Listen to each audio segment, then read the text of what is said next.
And So, Notes on the Bible and Religion.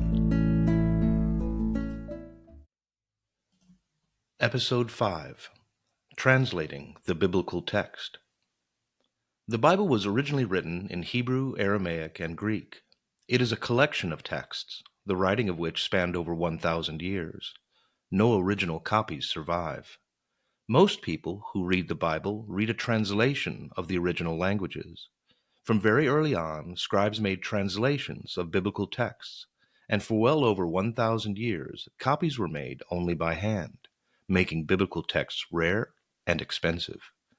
The first complete English translation was the Wycliffe Bible, which dates to 1382.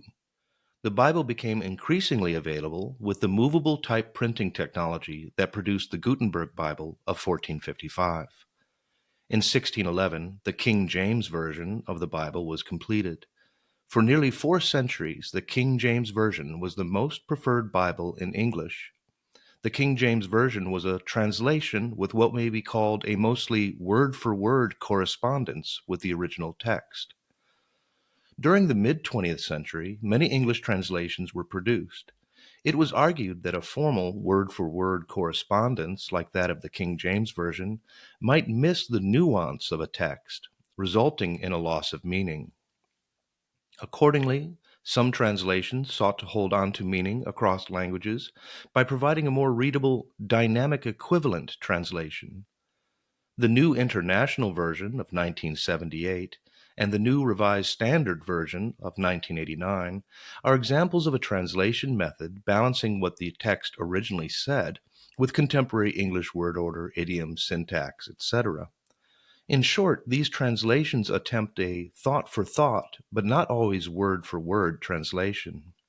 Further still, a methodology known as paraphrase results in the rewording of the Bible to share its ideas.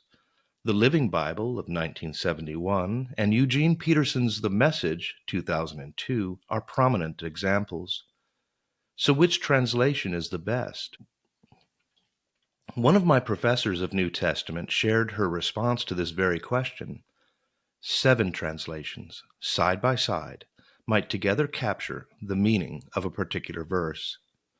There's no room here for 7 translations, so let us consider only 3 for John 1:14, the formal word-for-word of the King James Version. And the Word was made flesh, and dwelt among us, and we beheld his glory, the glory as the only begotten of the Father, full of grace and truth. The attempted thought-for-thought of the New International Version. The Word became flesh and made his dwelling among us. We have seen his glory, the glory of the one and only, who came from the Father, full of grace and truth. The paraphrase of the Message. The Word became flesh and blood, and moved into the neighborhood. We saw the glory with our own eyes, the one-of-a-kind glory, like Father, like Son, generous inside and out, true from start to finish. And so, Scripture has been communicated in English through several dozens of translations over the last several hundreds of years. And that's just the English translations. The Bible has been fully translated into over 700 languages around the world. That's something worth talking about. Something to think about. What versions of the Bible do you read? If you grew up with a particular version, do you still prefer it? Why? Or why not? Print and ebook editions of And So, Notes on the Bible and Religion are available on Amazon. More information on my work may be found at jasoncdykhouse.com.